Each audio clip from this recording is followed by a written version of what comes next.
I joined the Navy July 20th, 2015.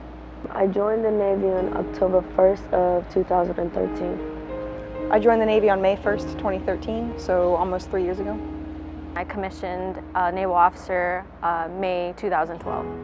I joined the Navy July 27th, 2011. I've been in the Navy for 8 years. I've been in the Navy 10.5 years. I've been in for almost 13 years.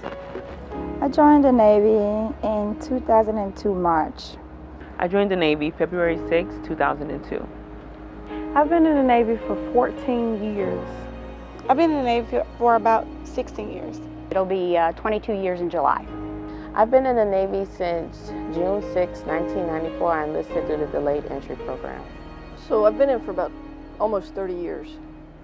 I've seen us go from rates that we could not participate in because of combatant capabilities or combatant rates to women being accessible to all fields in the military.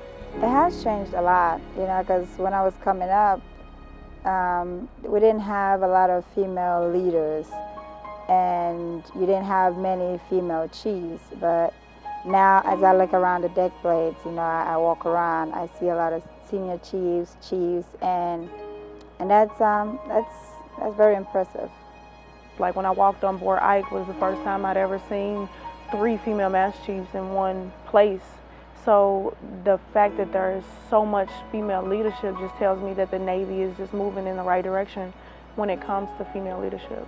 It's just a motivator, like a you go girl, but it definitely reminds the younger generation like myself things that women before us endured so that we can have the liberties that we do now, and it's a reminder to be grateful and just that we don't have any barriers. The reason why I'm here and I'm a chief in the Navy is because there was a woman that said she should be a chief, and I feel very honored to carry on that legacy. To me, someone who represents women's heritage would be Loretta Wall. She was the first female enlisted yeoman. She opened up different job opportunities for females. Regina Mills, she was the first aviation deck LDO female.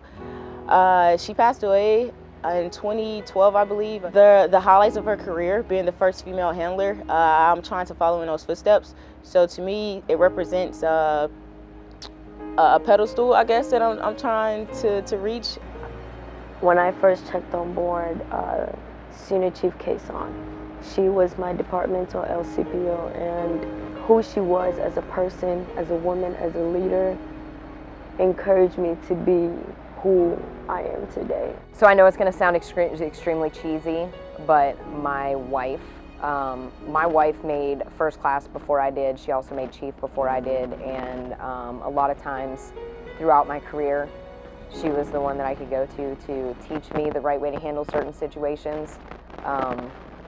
She's still one of my biggest supporters, and I don't think I'd be where I'm at right now if she wasn't in my life. So my mom, my grandmother, strong women with strong personalities. They've shown me that you have to have a voice in order to change things, whether it's something small or something big.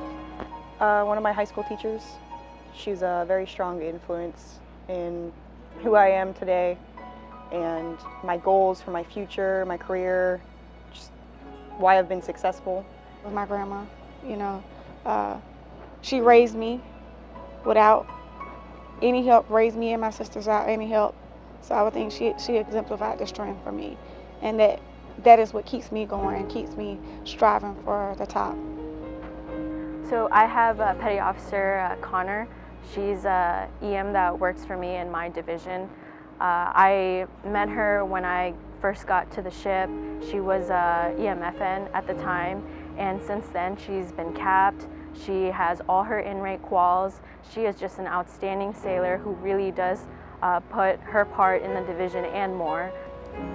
I would tell you, as far as in my rating, and it would be IS-1 Orange. I think she is the perfect improvement of me. There would be LS-1 Lopez, to where it is her dedication, and MN-1 Mosley, to where in being in charge of the multi-heritage committee that they give it their all.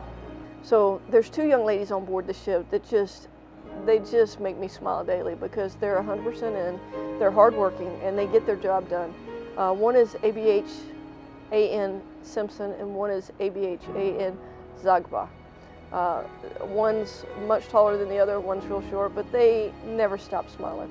And when I check with their chiefs, I said, I want to make sure that I'm not seeing just one side of this. I talked to their chief, and he smiled from ear to ear. He goes, yeah, they're future leaders right there.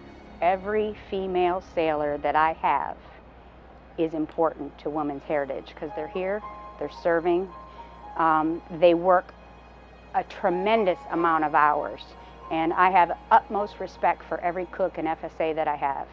I would say for the young women, keep striving, keep pushing for it. Keep moving forward even when somebody tells you no, that you can't do it, because you can and it's possible. There's going to be some challenges. There's going to be some hostile non-compliant, and there's going to be some overt and covert resistance. Once that all settles down, it's just going to be an even playing field. The road laid ahead of you is highly paved with every opportunity for success and achievement, and that we no longer strive to be the first. Eventually, I hope that we would just be women that are equally treated with the value and importance and appreciated for what it is that we bring to the Navy.